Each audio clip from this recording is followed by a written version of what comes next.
A letter to Ambrogio Tignose. In defense of Epicurus against the Stoics, Academics and Propedetics. By Cosma Raimondi. Translated by Martin Davis. I have very little leisure at the moment to argue my views on the subject which your letters raise, being taken up with more weighty and much more difficult matters. I do not mind saying that I am very much occupied with my studies in astrology. But since I have always followed and wholly approved the authority and doctrine of Epicurus, the very wisest of men, and now see his standing bitterly attacked, harassed, and distorted by you, I have taken it upon myself to defend him. It is only right that tried and true pupils, as I have proved myself in all fields of learning, should defend their master's teaching when it is attacked. Otherwise, when teachers are criticized, the pupils' studies may themselves seem to be under attack. The great pains you have taken to gather material against Epicurus seem directed, not so much at refuting him, but me, his follower and disciple. But I shall pay you back as you deserve. It is not just a dispute between ourselves, for all the ancient philosophers, principally the three sects of Academics, Stoics, and Aristotelians, declared war to the death against this one man who was the master of them all. Their onslaught sought to leave no place for him in philosophy, and to declare all his opinions invalid, in my view, because they were envious at seeing so many more pupils taking themselves to the school of Epicurus than to their own. So I shall now set about doing, within the limits of a letter, what I had meant to do at greater length elsewhere, and defend him as fully as I can. And if the defense appears rather long-winded, it might well seem too short when you consider that debate on this topic could fill not just a longish letter, but thick books. The subject, what is the supreme good, is important and difficult, and it requires lengthy exposition. It is an investigation that attracted a good deal of discussion among the ancients, and many books survive on either side of the question. To show how unjustly you have attacked Epicurus, and to make plain what he thinks is our ultimate goal, I shall therefore begin by treating the topic in some depth. Then I shall answer your letter, and explain the whole matter in such a manner that you may actually be glad to return to the Epicurean camp you abandoned. Those who are not involved will say that it would be better first to refute the opponent's position, and then state one's own. Yet the subject is so complex and obscure that I think it will perhaps be granted that we should first explain it as a whole, so that it becomes clearer what it is we are seeking. Epicurus is criticized, then, because he is thought to have taken too effeminate a view on what the supreme good is, by identifying it with pleasure, and using that as the standard to measure everything else. But the more closely I consider the proposition, the more right it seems to be, as though it were something decreed not by a man but by Apollo, or some sort of higher being. Epicurus scrutinized the force of nature in everything, and grasped that nature has made and formed us in such a way that nothing suits us more than having, and keeping, our bodies sound and whole, and remaining free from afflictions of mind or body. And so he laid down that the supreme good was located in pleasure. And how wise he was! What more can be said on the matter? What else can human happiness consist of? A man whose soul is in turmoil cannot be happy, no more than someone whose body is in pain can fail to be miserable. In case anyone thinks I am unaware of the temper of the times in which I discuss such things, I wish it to be understood that I am not now considering that absolute and true philosophy which we call theology. This entire inquiry concerns the human good of humankind, and the various competing views of ancient philosophers on the matter. Though this was Epicurus's judgment, the Stoics took a different view, arguing that happiness was to be found in virtue alone. For the Stoics, the wise man would still be happy, even if he were being tortured by the cruelest butchers. This is a position I most emphatically reject. What could be more absurd than to call a man happy when he is in fact utterly miserable? What could be sillier than to say that the man being roasted in the bull of Phalaris, and subject to the most extreme torment, was not wretched. How again could you be further from any sort of happiness than to lack all, or most of the things, that themselves make up happiness? The Stoics think that someone who is starving and lame and afflicted with all the other disadvantages of health, or external circumstances, is nonetheless in a state of perfect felicity as long as he can display his virtue. All their books praise and celebrate the famous Marcus Regulus for his courage under torture. For my part, I think that Regulus or anyone else, even someone utterly virtuous and constant, of the utmost innocence and integrity, who is being roasted in the Bull of Phalaris, or who is exiled from his country, or afflicted quite undeservedly with misfortunes even more bitter, can be accounted not simply not happy, but truly unhappy, and all the more so because the great and prominent virtue, that should have led to a happier outcome, has instead proved so disastrous for them.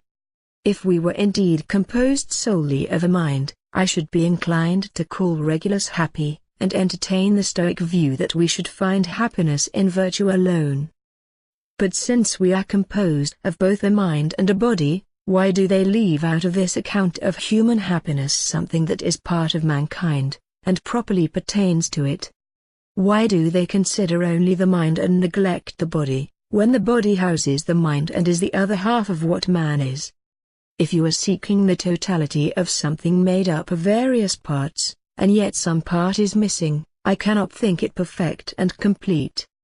We use the term human, I take it, to refer to a being with both a mind and a body. And in the same way that the body is not to be thought healthy when some part of it is sick, so man himself cannot be thought happy if he is suffering in some part of himself. As for their assigning happiness to the mind alone, on the grounds that it is in some sense the master and ruler of man's body, it is quite absurd to disregard the body when the mind itself often depends on the state and condition of the body, and indeed can do nothing without it. Should we not deride someone we saw sitting on a throne and calling himself a king when he had no courtiers or servants? Should we think someone a fine prince whose servants were slovenly and misshapen? Yet those who would separate the mind from the body in defining human happiness, and think that someone whose body is being savaged and tortured may still be happy, are just as ludicrous. I find it surprising that these clever Stoics did not remember, when they were investigating the subject, that they themselves were men. Their conclusions came, not from what human nature demanded, but from what they themselves could contrive in argument. Some of them, in my view, placed so much reliance on their ingenuity and facility in debate that they did not concern themselves with what was actually relevant to the inquiry. They were carried away instead by their enthusiasm for intellectual display, and tended to write what was merely novel and surprising, things we might aspire to, but not ones we should spend any effort in attaining. Then there were some rather cantankerous individuals who thought that we should only aim for what they themselves could imitate or lay claim to. Nature had produced some boorish and inhuman philosophers, whose senses had been dulled or cut off altogether, ones who took no pleasure in anything, and these people laid down that the rest of mankind should avoid what their own natural severity and austerity shrank from. Others subsequently entered the debate, men of great and various intellectual abilities, who all delivered a view on what constituted the supreme good according to their own individual disposition. But in the middle of all this error and confusion, Epicurus finally appeared, to correct and amend the mistakes of the older philosophers, and put forward his own true and certain teaching on happiness. Now that the Stoics have, I hope, been comprehensively refuted, I shall set about confirming Epicurus's views as clearly as I can, which will at the same time rebut those of the Propatetics and of the Academics too. On these last, though, I shall not need to dwell at length, as for them everything is uncertain. What sort of philosophy is it that denies that anything is certain? I do not think that even the Academics themselves understood what they were saying. If the Stoics are madmen, the Academics seem to me quite insane. There remain the Propatetics, and they are more difficult to refute. Not only do they have a standard of certainty, but they argue in such a way that there seems to be some substance to what they are saying. But these philosophers too have in my judgment gone wholly astray. That will be more clearly grasped later on, once I have explained the main points of Epicurean doctrine. It will then be apparent to everyone that any others who lay claim to supremacy in philosophy, and try to dislodge Epicurus from that position, are utterly wrong, and that Epicurus's teaching on happiness is entirely correct. To show that this is so, there is no better place to begin than with nature herself, the sole mistress and teacher of everyone, whose judgment on each and every matter we must take to be absolutely true. When she was fashioning man, she polished her creation with so many little touches that he seems to have been made purely for enjoyment, and to take advantage of every sort of pleasure. She endowed him with senses so distinct, varied and useful that though there were many different types of pleasure, there was none in which he could not share. First she gave him eyes, whose outstanding characteristic is that they shrink from looking on anything ugly or disgusting. We love to look at things of beauty, and not by any conscious or rational decision, but because nature impels us to do so. Which of us, ever, if we are hurrying off elsewhere, does not stop to look if we catch a glimpse of some attractive sight? This effect is so marked that I think man would have been a poor thing indeed if nature had taken away from him the ability to gaze on all the many lovely and beautiful objects she had created. Is there anyone, again, who does not thoroughly enjoy hearing singing and the sweet sounds of music? The lyre and other such instruments seem to have been invented for the specific purpose of charming our souls. The same can be said of smell and the other senses, which the mind uses as its servants in sensing and grasping pleasure. I do not see what sort of pleasure can be found without the aid of the senses, unless perhaps it lies in study of the deep mysteries of the universe, which I do not deny can be a source of great mental delight.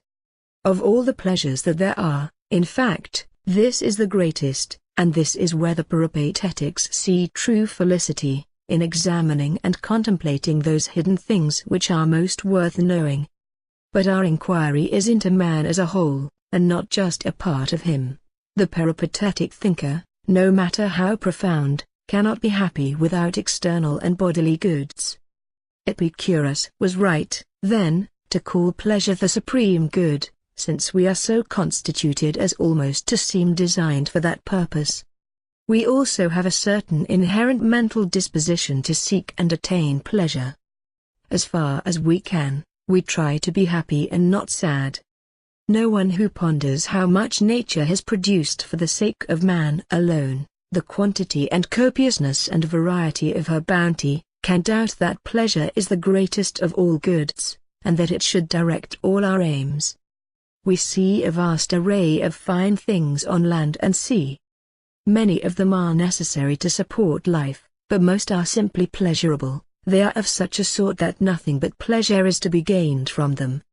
Nature would certainly not have created such objects of pleasure had it not intended man to enjoy them and concern himself with them. The passions and activities of mankind themselves make plain that everything is done for the sake of pleasure. Why on earth should we spend anxious nights and days involved in such great struggles, to find and keep what we need for daily life, unless we were sustained by the hope that someday we should be able to live a life of pleasure and enjoyment? If that hope were gone, our minds would be decidedly less inclined to take those pains, and less keen and steadfast in enduring them. Why are scholarship and the disciplines of arts and letters thought so desirable, unless there is some special natural enjoyment in acquiring them, besides the help they afford in gaining the wherewithal to pass our lives in pleasure? Nor should we be so keen on honors and glory, on kingdoms and empires, to acquire and defend that about which great battles and disputes often arise, if these were not objects of the utmost delight. Decisions on war and peace alike are taken on the basis of keeping, protecting, and increasing those things by which we live and in which we take pleasure.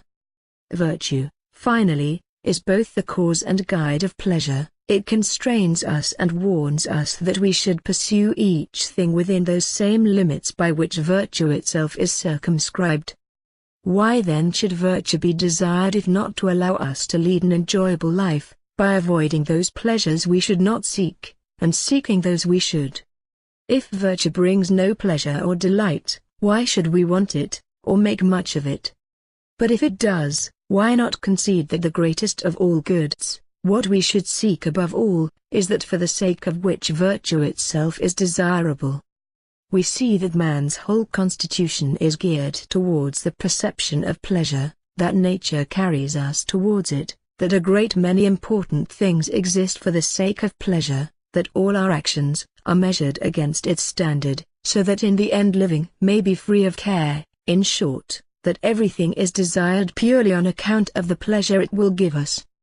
In these circumstances, now that Epicurus's case has been conclusively proved by these rigorous and convincing arguments, who could still be so hostile to him as not to assent to his doctrines, and admit that the highest felicity will be found in pleasure?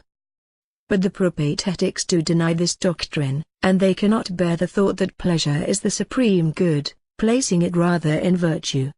I should like to ask them, if virtue itself is going to bring in its train sadness, grief, pain, and fear, is it still to be desired? That, I think, they will not agree to.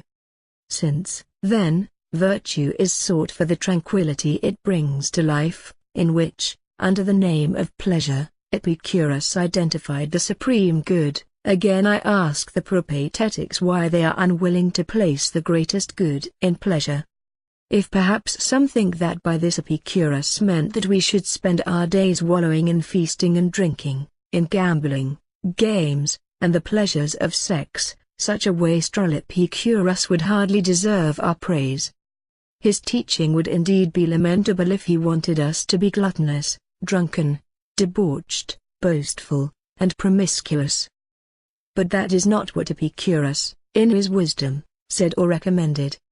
In fact, so far was he from wanting us to live without the virtue that virtue is actually essential for living up to his teaching, since it constrains and directs, as it were, all the bodily senses, as we argued already, and does not permit us to make use of them except when needed. Epicurus does not slide into pleasure in the manner of animals, without the exercise of judgment and when necessity does not require it, but rather enjoys it with restraint when it is right to do so. His theories, therefore, should not be neglected, nor should they be treated as condemned, and it is clear that the Propatetics have not sufficiently understood what it is they are saying. I have run through these matters briefly and cursorily, even though I do not suppose they necessarily respond to your letter directly.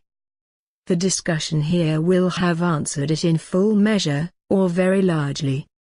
Yet I should still like to complete this refutation by touching on each single point you raise. You think that we should not let pleasure direct all our aims. That, I think, has been demolished at length, and with some elegance, by what I have said. It has been shown that pleasure is the standard to which everything must be referred.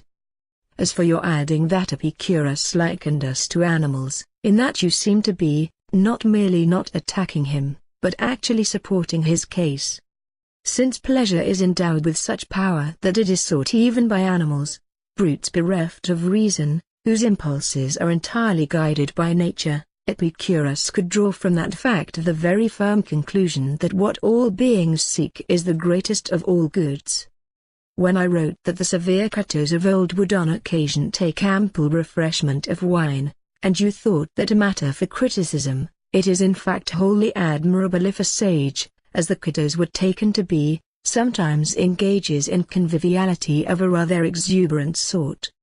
Your following remarks, whose drift is that if we embrace Epicurus we should be obliged to live like beasts, have, I think, been dealt with by what I have said before. Since Epicurus does not suppose that life should be lived without virtue, I do not think he leads the life of animals.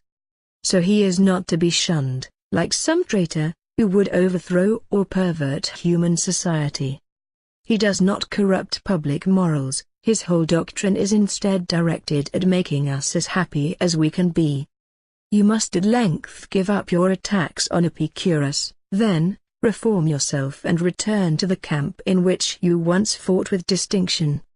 You have now turned against him, under the spell of Stoic subtlety of argument, and seduced by the majesty and splendor of the academics and propaedetics. But you may be forgiven for that, since you are a younger man, not yet of an age to form a proper judgment on these very difficult matters, with the indulgence granted to youth. But now that you have been fully instructed in the arguments of Epicurus, if you persevere in your hostility towards him, you will be thought intolerably arrogant, and not a little stupid. Turn then to embrace Epicurus, whose teaching I shall perhaps expound at more length if ever I have greater leisure. This letter took me just 2 days to write, though I fear it may still be rather prolix. Shortage of time did not allow me to pursue all those aspects of the controversy which I feel could still benefit from clear exposition and discussion. I have had to leave many important points untouched, which someone who wanted to take an opposing view could seize upon to rebut my arguments, either from disinterested love of truth, or as an intellectual exercise. And that is not something which I should find unwelcome. I encourage anyone who wants to contribute to the debate to enter the fray.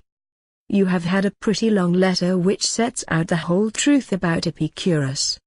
You must either find it convincing or refute it by contrary arguments, so that if you come up with something better, I in turn may be persuaded by that. Farewell. Cosmo Raimondi.